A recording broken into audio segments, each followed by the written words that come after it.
Ya ayyuhalladzina amanu taqullaha wal tanzur nafsum ma qaddamat lighad.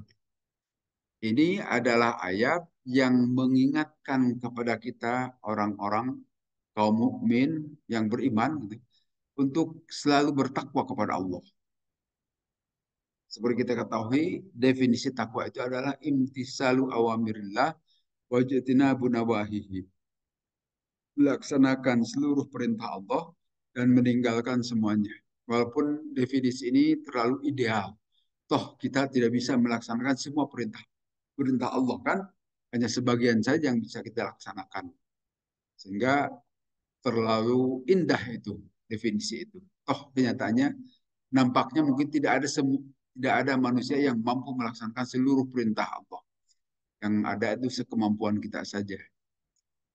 Wal tandur dan juga harus memperhatikan. Harus memperhatikan satu diri terhadap apa yang makot damat, apa yang telah diperbuat dahulu, ligodin untuk besok. Artinya belajarlah dari pengalaman. Kita sering mendapat ada peribahasa guru terbaik itu adalah pengalaman. Silahkan belajar dari masa lalu untuk menatap masa depan. Nah, itu juga kata-kata Al-Quran. Wal tandur, hendaklah memperhatikan nafsun satu diri, ma terhadap perkara kodamat yang telah mendahului itu diri tersebut, digodin untuk kepentingan besok. Ini yang disebut dengan perencanaan, kalau dalam istilah bisnis, atau disebut business planning, perencanaan bisnis. Yang sekarang ada tiga macam, itu ada yang disebut dengan short term, jangka pendek, itu biasa 1 tahun, seperti RKA, RKP misalnya, rencana kerja dan anggaran perusahaan, itu dibuat per tahun kan. Nah, itu harus dibuat kalau perintah Al-Quran loh itu Pak. Dan di sebagian kita sudah dilakukan dibuat. Mestinya di organisasi semuanya aja begitu, punya rencana setahun ke depan mau melakukan apa. Kalau di negara kan disebut dengan RAPBN, rencana anggaran apa RAP, rencana dan belanja negara, RAPBN. P-nya itu apa? Rencana pendapatan dan belanja negara. Rencana anggaran pendapatan dan belanja negara. Itu dibuat per tahun. Kemudian ada middle term, rencana menengah. Itu yang disebut dengan master plan. Biasanya 5 tahunan. Seperti kalau di negara kita itu disebut dengan repelita. Repelita itu dibuat per 5 tahun. Gitu. Kalau di perusahaan juga ada sebutnya biasanya RJPP atau istilahnya master plan tadi per 5 tahun. Walaupun belum tentu 5 tahun itu terus tidak pernah berubah, bisa diubah-ubah juga di tengah jalan kalau ada perubahan keadaan. Nah, kalau di negara kita sekarang dahulu sebutnya GBHN. GBHN sekarang sudah tidak ada lagi GBHN. Waktu zaman Orde Baru itu ada sebut GBHN itu per 5 tahun. Kemudian ada rencana jangka panjang, long term gitu kan. Itu biasa disebut dengan 25 tahunan biasanya. Nah, kalau zaman Orde Baru itu lengkap, itu ada dari per 25 tahun, ada per 5 tahun, ada per tahun. Kalau sekarang tinggal per tahun saja, tidak punya perencanaan. Gitu. Tapi kalau dahulu, zaman Pak Harto itu jelas mau kemana arah bangsa kita. Tapi karena berujung dengan kejatuhan beliau, tidak jelas lagi rencana kita itu. Nah, ini Al-Quran mengajari kepada kita, buatlah perencanaan. Jadi istilah keluarga berencana itu bagus-bagus saja, silakan rencanakan. Keluarga itu bukan berarti kalau di kita kan keluarga berencana itu apa membatasi jumlah anak hanya 2, gitu kan. Bukan itu sebetulnya. Rencanakan keluarga itu mau kemana. Harus punya rencana mau disekolahkan atau masuk ke pesantren atau mau sebagai ahli agama atau sebagai sarjana atau dua-duanya. Nah itu mestinya ada di visi orang tua. Walaupun belum tentu juga ya, tapi ya harusnya begitu. Ada perencanaan. Jangan sekedar anak itu sebagai kesenangan belaka. Mau dijadikan apa itu harus, sehingga nanti sekolahnya juga mau kemana-kemana itu kita harus punya perencanaan. tidak boleh sembarangan. Asal hebat saja sekolah, tapi mengajarkan bertentangan dengan ketauhidan kita, itu bahaya. Nah, yang jelas ini perencanaan itu diajari Quran, diajarkan Quran. Silakan buat perencanaan. Walaupun yang menentukan tetap Allah nanti. Tetapi kita sebagai manusia yang punya pemikiran, silahkan buat perencanaan, belajar dari masa lalu untuk kepentingan masa depan. Innallaha, maka Allah di sini menegaskan, innallaha, sesungguhnya Allah itu khabirum bima ta'malun. Maha awas Allah itu terhadap apa yang akan kalian kerjakan semuanya. Tetap silahkan buat perencanaan, walaupun yang menentukan yaitu adalah nanti Allah. Jadi perencanaan kita itu belum tentu betul-betul bisa dilaksanakan. Maka harusnya menggunakan insya Allah, itu kata-kata itu, insya Allah. Jika Allah berkehendak, karena yang menentukan masa depan itu adalah Allah. Tetapi kita tetap melakukan perencanaan mau kemana-kemana. Harus dibuat program kerja harusnya. Seperti di DKM ini juga kan tak jelas, tak ada. Harusnya dibuat mau apa per 3 bulan ada pengajian, ada itu ini. Ah, di sini tidak ada. Ya. Kalau petunjuk Al-Quran, lakukan, buatlah. Wala takunu. Nah, di sini sebutkan dan janganlah kalian jadi ada kalian seperti orang-orang nasudzoha yang melupakan Allah, faansahum maka Allah juga melupakan mereka.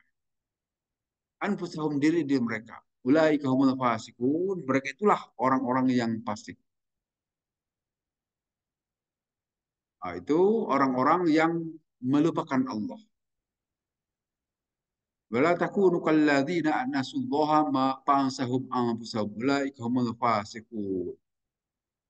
Kemudian Allah di sini menjelaskan la yastawi, tidak sama para penghuni neraka dan penghuni surga. Beda.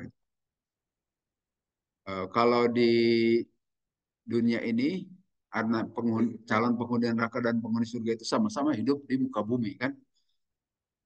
Sekarang kita tidak bisa membedakan, sama-sama saja mereka hidup, bahkan yang calon penghuni neraka hidupnya lebih senang dibanding dengan calon-calon penghuni surga misalnya.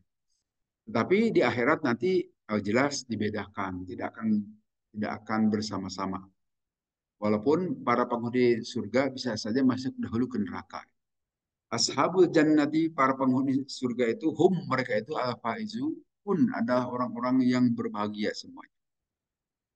Dalam sebuah hadis, Rasulullah SAW bersabda seperti ini. Man sanna fil islami sunnatan hasanatan falahu ajruha wa ajru man amila biha ba'dah bin ghairi ayyan kuso min ujurihim syai'un.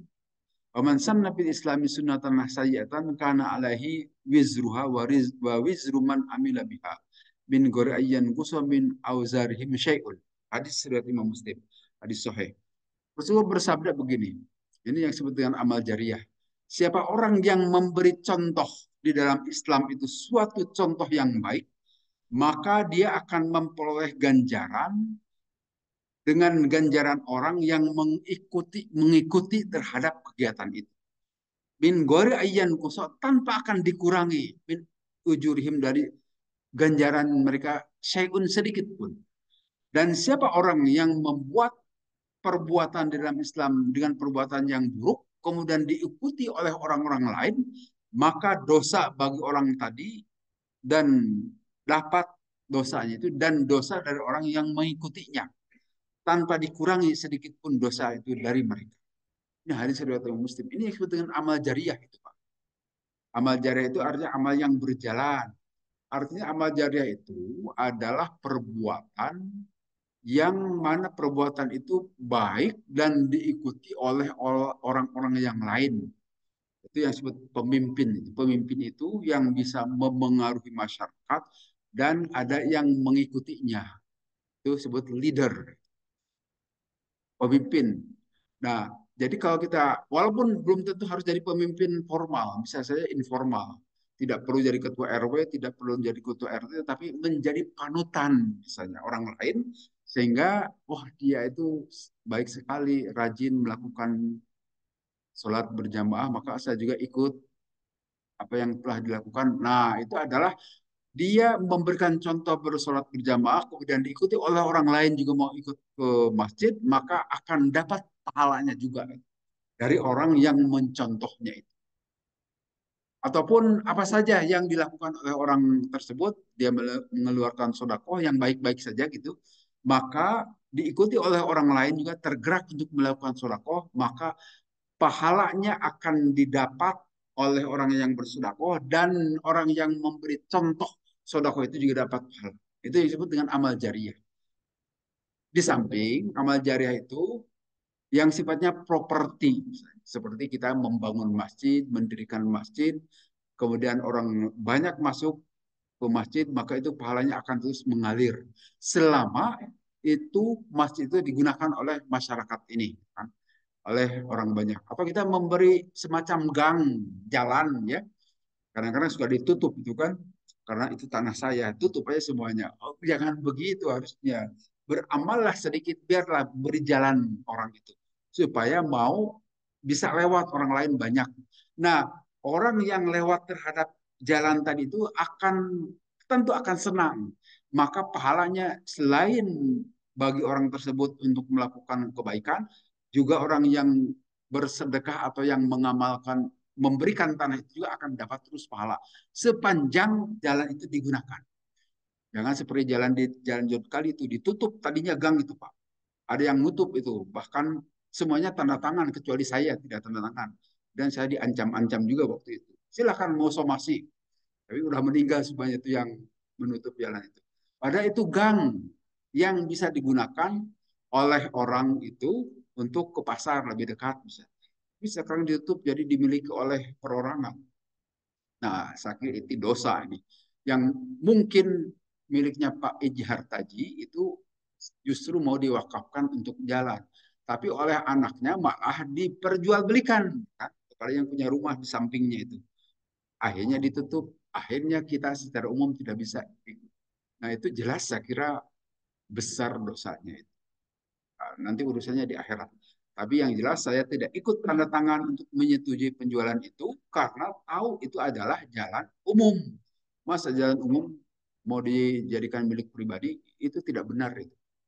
Dan mungkin banyak di tempat-tempat lain. Kalau kita sudah berjariah mewakafkan tanah ataupun apa saja tidak boleh diambil lagi, biarkan saja. Karena itu akan terus pahalanya mengalir. Jadi kalau diambil maka yang berdosa yang menjualnya itu. Nah, demikian juga amal jariah itu tidak hanya kebaikan, keburukan pun bisa jadi amal jariah. Misalnya begini, menjelang Idul Fitri, ya di sini kan suka pada mabuk tuh ya. Tentu saja itu ada yang memberikan contoh itu. Berulang kali di sini, setiap malam takbiran itu ada saja yang mabuk. Kelihatannya ada yang mencontohkan dahulu mungkin ya. Sampai terjadi berantem itu ini. Kemudian diikuti tiap tahun itu begitu saja. Menjelang malam takbiran itu mesti mabuk-mabuk itu para pemuda itu. Karena apa? Ada yang mensponsori, ada yang memberikan contoh sebelumnya. Nah, maka itu kita tahu kan mabuk-mabukan itu dosa.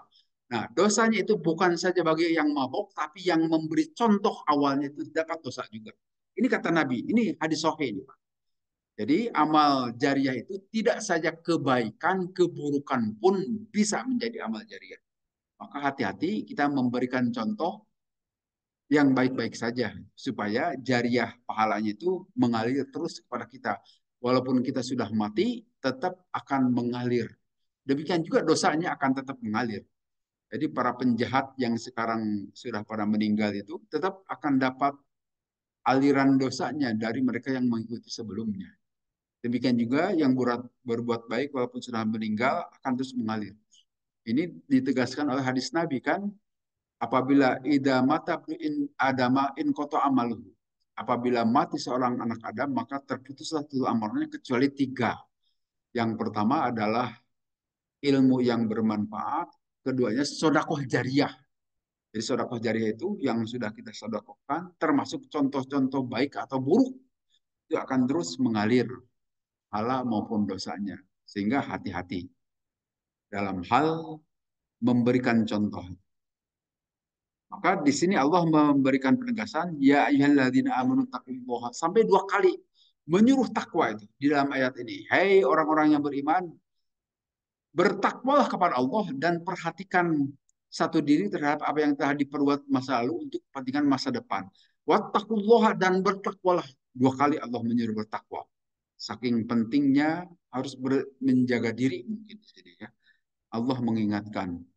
Kemudian dalam sebuah kata-kata yang lain, ini katanya kata-kata Sayyidina Umar, diucapkan seperti ini, hasibu anfusakum qabla an tuhasabu. Hisablah diri-diri kalian sebelum kalian semua dihisab. Ini katanya Sayyidina Umar yang mengatakan begini. Tapi nanti diucapkan oleh para ulama yang lain. Wanduru mada akhrajum li anfusikum min amali sholihal yawmi ma'adikum. Dan perhatikanlah apa yang telah maddakhortum, apa yang telah kalian simpan untuk diri kalian dari amal-amal soleh untuk hari pertemuan dengan Allah wa ardikum ala rabbikum dan engkau berhadapan dengan Tuhan kalian. Mungkin pada saat kita sehat, segar seperti ini itu belum perlu ya bahwa kita sudah berbuat apa dahulu, tapi perhatikan orang dalam keadaan terpuruk. Perhatikan orang dalam keadaan tidak bisa apa-apa lagi menjelang sakaratul maut. Apalagi yang mau dibanggakan kecuali apa yang telah diperbuat masa lalu. Kalau sekarang kita dalam keadaan segar bugar begini, tidak perlu perlu amat perbuatan masa lalu. Tetapi nanti saat kita tidak berbuat lain kecuali menyesali diri, gitu kan, atau meratapi diri, baru teringat dengan perbuatan-perbuatan masa lalu. Kita dahulu lebih banyak berbuat baik atau lebih banyak berbuat jahatnya akan nampak. Apalagi menjelang sakaratul maut akan terlihat juga malaikat.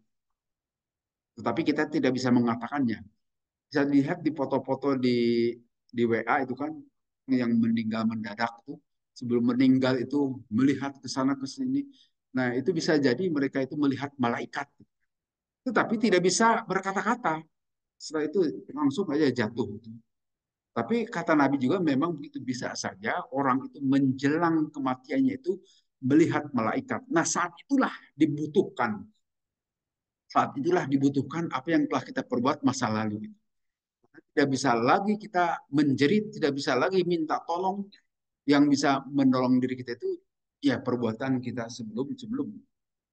Nah, itu barangkali peringatan bagi kita di sini baru itu berguna amal-amal baik itu pada saat seperti itu.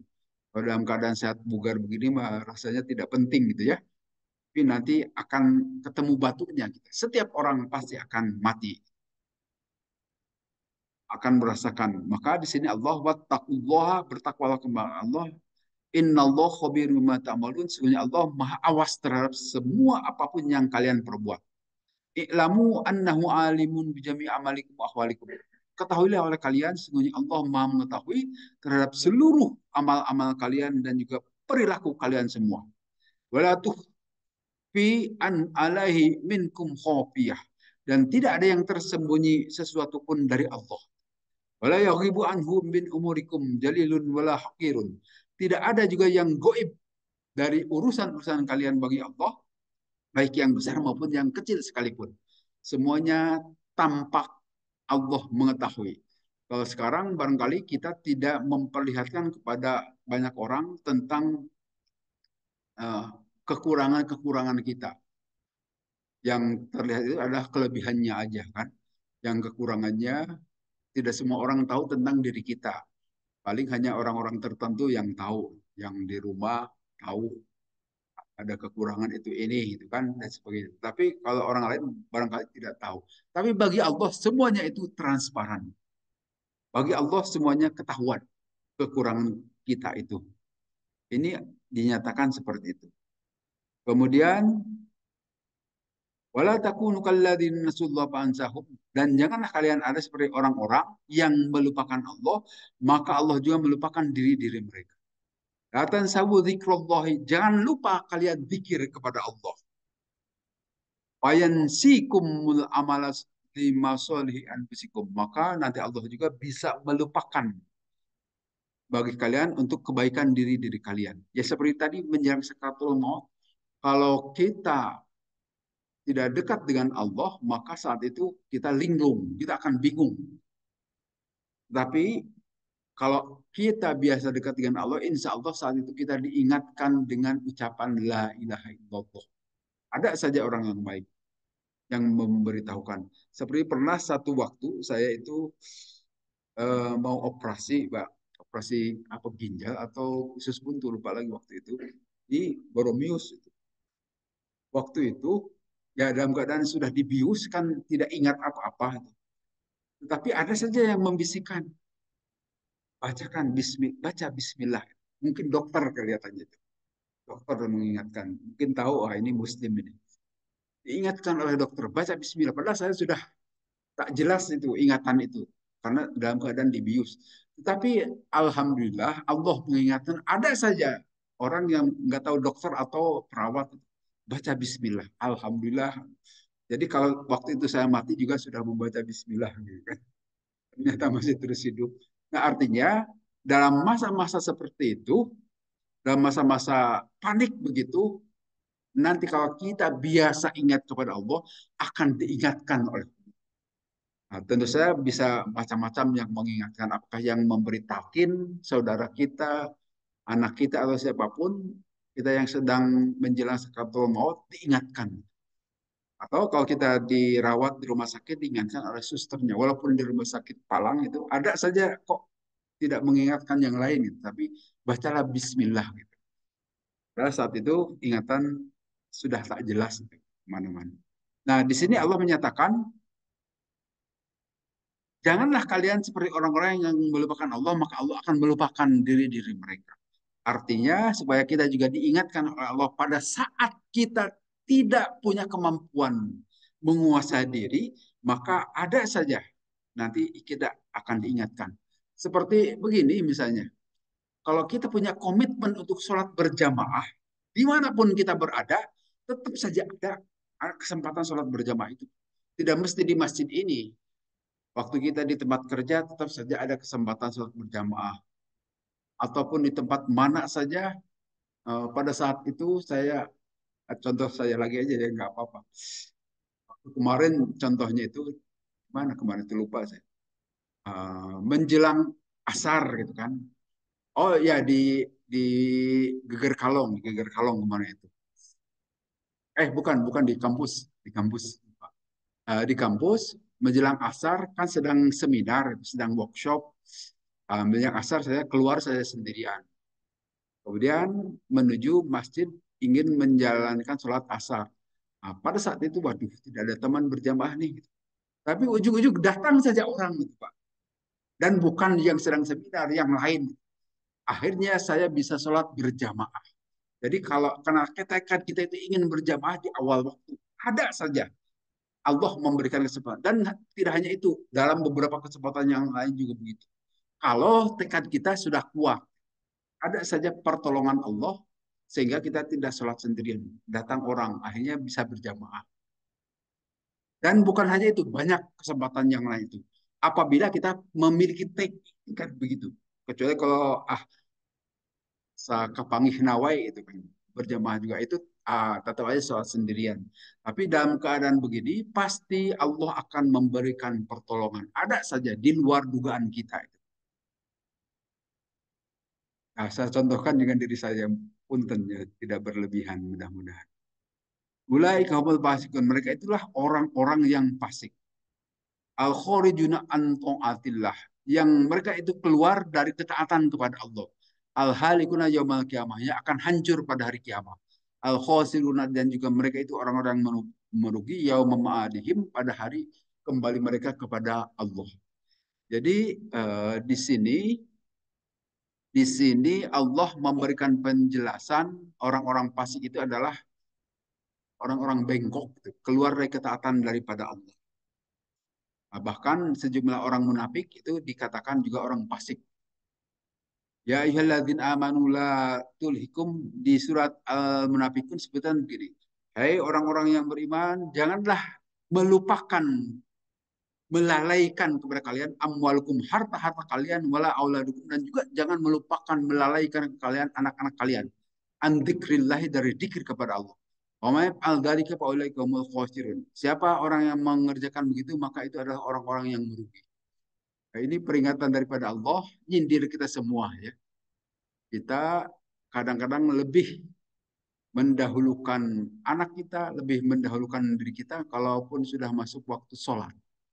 Kita relatif lalai karena anak baru datang dari luar kota misalnya. Maka kita mendahulukan ketemu anak, padahal baru saja adzan zuhur. Ini diuji di sini. Allah menyatakan, jangan melalaikan kepada kalian harta-harta kalian dan juga anak-anak kalian. Bagi orang yang tidak akan lalai, dia akan mendahulukan sholat dahulu. Nanti pertemuan anak berikutnya. Ngurus harta berikutnya. Ini peringatan dari Allah. Surat Al-Munafikun. Hai orang-orang yang beriman, janganlah melalaikan kepada kalian amwalukum harta-harta kalian, wala auladukum dan juga anak-anak kalian an dzikrillahi dari dzikir kepada Allah. Omanya dzalika faulakum khasir. Dan siapa orang yang mengerjakan itu, maka termasuk orang-orang yang merugi. Amma ta'maluna annakum taguna wa tarhuna li ajzi ma'lumin famasata'a yaqdi al ajala wa fi amalillahi subhanahu wa ta'ala fayaf'al. Nah, apakah kalian mengetahui bahwa kalian sudah pagi-pagi dan sore-sore untuk kepentingan perbuatan yang sudah diketahui? Siapa orang yang kuasa untuk memutuskan ketentuan tadi, maka dia akan berada di jalan Allah. Jadi artinya ibadah kepada Allah itu tentu saja bukan hanya sholat, bukan hanya puasa, tetapi perbuatan yang lainnya juga bisa saja itu jadi ibadah, tapi dengan catatan harus diniatkan karena Allah. Ini yang tidak gampang nih, suka lupa kita juga ya. Suka lupa, termasuk kita ya bekerja di kantor ataupun bekerja di mana saja, niatkan itu karena Allah menyuruh supaya kita hidup berkelayakan. Maka insya Allah kalau diniatkan menjadi ibadah juga. Lantana ludzalika illa billah. Tidaklah mencapai itu kecuali karena Allah. Tapi kadang-kadang kita kan mau kemana sekolah, mau ke sini supaya apa? Supaya dapat kerja. Nah, itu memang lumrah di kita begitu. Boleh-boleh saja silakan. Tapi bagi orang yang punya tiga hidupnya itu karena Allah, semua itu ada landasi karena Allah. Sekolah dimanapun silahkan melakukan, tetapi diniatkan itu karena Allah. Insya Allah jadi ibadah. Artinya nanti menjadi nilai di hadapan Allah di akhirat. Tapi kalau tidak diniatkan ibadah, yaitu hanya capai gawe teka pakai mungkin begitu istilah. Kita pernah ke sana kemari, berusaha di dunia macam-macam, tetapi tidak ada nilainya. Seperti perbuatan orang-orang kafir kan. Orang-orang itu tidak karena Allah berbuat apapun. Membuat itu ini walaupun bermanfaat bagi manusia lain, membuat HP, membuat televisi, membuat laptop dan sebagainya bermanfaat bagi orang lain, tetapi karena tidak diniatkan karena Allah, itu tidak ada nilai apapun di hadapan Allah nanti. Tapi bagi orang yang melakukan perbuatan sekecil apapun kalau diniatkan karena Allah, tetap memiliki nilai di hadapan Allah, dihargai oleh Allah dan jadi amal kebaikan. Kemudian di rangkaian ayat berikutnya, Lau anjana hadal Qur'ana, kalaulah kami menurunkan Al-Quran ini ke atas ke bukit atau ke gunung, maka engkau akan melihat itu gunung itu khosyan tunduk dan terpecah belah. Min khosyatillah karena kedahsyatan takut kepada Allah. Itu makhluk gunung. Ini diturunkannya tidak kepada gunung, tetapi kepada manusia. Apakah ada seperti seperti perilaku gunung ini manusia? Ternyata mungkin tidak seperti ini. Walaupun ada sebagian orang kalau membaca Al-Quran atau menelaah Al-Quran itu bisa juga sampai nangis-nangis dan sebagainya, tapi sebagiannya tenang-tenang saja gitu kan, tidak ada pengaruh apapun, itu juga macam-macam di antara kita. Tapi kalau di sini kalau diturunkan kepada gunung, Allah menyatakan laru aitahu pasti engkau akan melihat itu gunung khosyian khusyuk, tunduk patuh, mutasadian dan terpecah-pecah min khosyatillah karena ketakutan kepada Allah. Tapi di surat Al-Ahzab disebutkan inna a'radnal amanata 'alas samawati wal ardi wal jibali fa abaina ayyahmilnaha wa ashfaqna minha wa hamala insan gitu. Sesungguhnya kami telah menurunkan, telah menawarkan amanah, amanah ibadah itu kepada langit, kepada bumi dan kepada gunung-gunung, tetapi mereka semua menolak. Dan yang mau menerima itu adalah al-insan, manusia saja. Jadi sebetulnya taklif perintah ibadah itu dulu juga sudah diberikan kepada langit, ditawari. Ternyata langit, waduh berat, tidak bersedia. Bumi pun begitu, gunung-gunung pun begitu. Tetapi pada saat ditawarkan kepada manusia menerima. Apakah manusia itu Nabi Adam? Wallahu alam, mungkin saja, bisa saja Nabi Adam mungkin menerima, sehingga diberilah kelengkapan untuk bisa beribadah kita itu. Diberi akal pikiran. Kalau langit juga mau menerima ibadah, mungkin ada akal pikiran juga itu langit dan bumi itu ya. Bisa berpikir. Tapi karena yang menerima itu adalah manusia, kemudian innahu kana dzuluman jahula. Sesungguhnya manusia itu adalah dolim dan bodoh. Nah, di sini disebutkan jika Al-Quran ini diturunkan kepada gunung, pasti engkau akan melihat khasyian, gunung itu begitu khusyuk, mutasyadian dan terpecah belah. Wa nuhyan bagi antasya'alahu al-qulub. Maka khusyuk dan akan terpecah belah itu gunung-gunung pada saat menerima Al-Quran. Ini adalah sebagai metafora, perumpamaan. Karena Allah menurunkan Al-Quran itu tidak kepada gunung, tetapi kepada manusia. Tapi Allah memberikan perumpamaan, hendaknya manusia juga memperhatikan terhadap Al-Quran. Ini malah membohongkan Al-Quran. Tapi kalau diberikan kepada gunung, akan begitu. Harusnya manusia juga seperti gunung. Khosyi'am mutasaddi'am min nasyatillah. Watilkal amsalun nadribuha, demikianlah perumpamaan-perumpamaan atau metafora yang kami berikan kepada manusia supaya mereka berpikir. Berpikirkah kita? Ada yang berpikir, ada yang tidak ya. Tapi bagi orang-orang yang memperhatikan tentu akan memikirkan seperti itu. Gunung saja bisa tunduk. Padahal kita melihat gunung itu tidak punya akal, tidak punya pikiran. Ternyata dalam hal ibadah kepada Allah, pada beribadah semua makhluk itu. Dan nanti di ayat ada yang menyatakan bahwa semua makhluk itu beribadah, bertasbih, termasuk gunung-gunung, burung, binatang yang lainnya juga semuanya bertasbih kepada Allah. Tapi kita tidak tahu cara mereka melakukan sholatnya.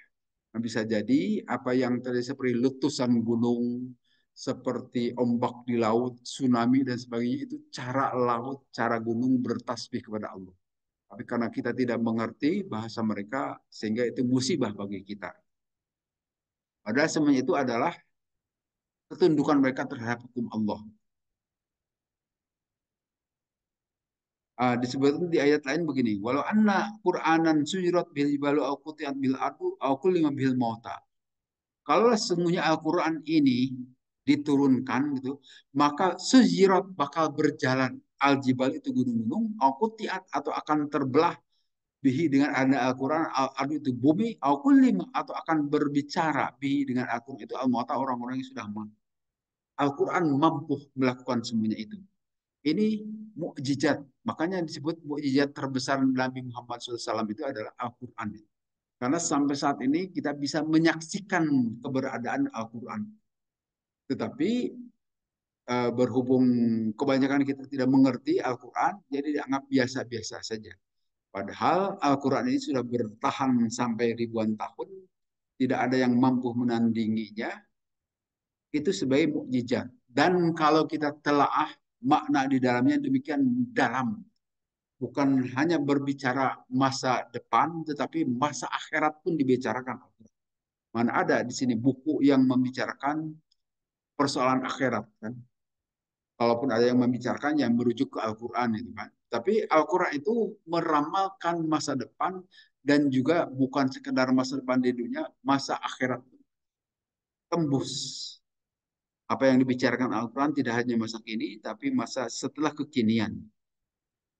Wallahu la ilaha illa. Kemudian di sini Allah menyatakan tidak ada Tuhan kecuali Dia. Alimul ghaibi, yang maha mengetahui terhadap kegaiban, wasyahadah dan juga yang nampak. War-Rahmanur Rahim, dialah Allah yang Maha Pengasih dan juga Maha Penyayang. Yang Allah pala robba goirohu. Tidak ada Tuhan selain daripada Allah. Dan seterusnya, ini Asmaul Husna. Allah menyebutkan beberapa. Ar-Rahman, Ar-Rahim itu ada Asmaul Husna. Nama Allah, jadi nama lain daripada Allah itu adalah Ar-Rahman, Ar-Rahim. Jadi pada saat kita berdoa juga boleh menyebutkan Ya Rahman, Ya Rahim, Ya Alim, Ya Malik, Ya Kudus, dan seterusnya nama-nama baik Allah. Harusnya Ar-Rahman, Ar-Rahim ya dibacanya. Ya Ar-Rahman, Ya Ar-Rahim. Kalau Ya Allah ya biasa kita membaca Ya Allah. Tapi kalau Ar-Rahman, sebut Ar-Rahman, Ar-Rahim, Al-Malik, Al-Kudus. Pakai alif lam supaya makrifat. Beri Allah juga ada alif lamnya. Karena kalau dibaca ilah bisa saja, tapi Tuhan dalam pengertian umum. Tapi kalau Allah itu adalah nama Tuhan yang kita kenal dalam Al-Quran. Dan kita sembah selama ini. Demikian juga nama di sini Ar-Rahman, Ar-Rahim, Al-Malik, Al-Quddus itu nama-nama Allah sehingga sekali lagi saya ingatkan beritahukan kalau memberi nama orang menggunakan Asmaul Husna harus pakai Abdun, Abdur Rahman, Abdur Rahim, Abdul Malik, Abdul Fattah dan sebagainya. Jangan tanpa Abdun karena itu culangung gitu kan Pak. Langsung karena itu nama Allah kan tidak ada yang berani memberi nama anak Allah kan. Mesti Abdullah gitu. Tapi kalau nama Asmaul Husna yang lain kan ada yang rojak, itu salah itu. Yang patah harusnya Abdul Fattah, Abdul atau Muhaimin itu juga tuh. Ya nama benarnya sebetulnya dia Abdul Muhaimin itu ketua PKB itu Pak. Tapi suka dipanggil nama belakangnya aja dan seterusnya. Kemudian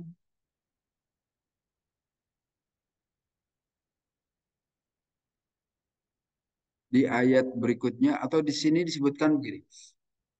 Di hadis yang diriwayatkan oleh Imam Tirmidzi, wallahu la ilaha huwa, dialah Allah yang tidak ada Tuhan selain Dia, Ar-Rahman, Ar-Rahim, ini Asmaul Husna. Ada 99. Yang dahulu di keliling masjid kita itu ditempel, sekarang sudah tidak ada. Ada 99. Kemudian siapa orang yang menghafalnya terhadap 99 nama Allah itu, dakhul jannah, pasti dia akan masuk surga. Ada yang hafal tidak ini? Nggak susah ya. Hafal, yang hafal itu hanya Ar-Rahman, Ar-Rahim saja gitu ya. Yang lainnya lupa gitu. Tapi kalau mau sengaja menghafalkan, di sini ada jaminan masuk surga. Ini hadis Sahihain, Bukhari Muslim. Hadis Sahih artinya. Inna Allah tis'atan wa tis'ina asman. Sesungguhnya bagi Allah itu ada 99 nama atau mi'atun illa wahidan, yaitu 99. Man ahsoha, siapa orang yang menghafalnya. Dakhwal jannah, pasti masuk surga. Bahwa tarhibud witri. Wahwa witrun. Sesungguhnya Allah itu adalah witir, satu tunggal. Yuhibbul witron, menyukai yang tunggal. Maka mengapa kita suka tunggal-tunggal itu nyontoh terhadap kewitiran Allah. Jadi kita kalau makan 3 kali, 3 suap, tidak tidak 2 suap atau 3 suap, kalau tidak 3 suap, 5 suap, 7 suap dan sebagainya itu witir juga, silahkan saja, boleh boleh saja. Karena di sini Allah menyukai kewitiran. Nah, di sini panjang nih Asmaul Husna. Ar-Rahman, Ar-Rahim, Al-Malik, Al-Qudus, As-Salam, Al-Mu'min, Al-Muhaimin, Al-Muta'ali, Al-Bar, Ar-Rabb, Malikul Mulki, dan seterusnya. As-Sabur, Ar-Rasyid, itu sering dijadikan nama-nama kita. Tetapi kadang-kadang kita melupakan kata-kata Abdulnya. Harusnya lengkap. Abdul Rashid, Abdul Wakil, Abdul Qawi, Abdul Matin, dan seterusnya. Usabbilu samawati sab'ul ardu wa man fihinna. Nah, di sini disebutkan memahasucikan kepada Allah as-samawati sab'u, langit-langit yang 7, wal ardu, dan juga bumi, waman, dan juga siapapun orang pihina yang ada di langit dan di bumi. Memahasucikan. Yang suka tidak memahasucikan itu adalah hanya manusia dan jin saja. Tapi kalau makhluk yang lain itu tunduk patuh kepada Allah yang di muka bumi, pohon-pohonan, binatang dan sebagainya, Tidak ada binatang yang menyimpang dari ketentuan Allah kan. Yang suka menyimpang itu manusia saja. Coba ketentuan Allah itu nikah itu harus beda jenis. Tapi di manusia itu ada yang satu jenis nikah. Adakah di binatang yang ayam jago ngejar-ngejar ayam jago karena ingin dikawini? Kan tidak ada. Kecuali kalau berantem itu lain urusan. Tapi kalau ingin mengawini tidak pernah ada. Di kuda juga, di domba dan sebagainya tidak pernah ada. Artinya mereka tidak menyimpang dari ketentuan Allah bahwa ketentuan itu adalah harus lawan jenis. Yang suka menyimpang itu manusia saja. Dan di jin juga belum pernah terdengar wallahu alam tuh. Ada tidak penyimpangan di alam jin. Tapi yang suka menyimpang itu adalah kita manusia. Tentu manusia yang jauh dari Allah. Saya kira itu mungkin penjelasan untuk tafsir hari ini.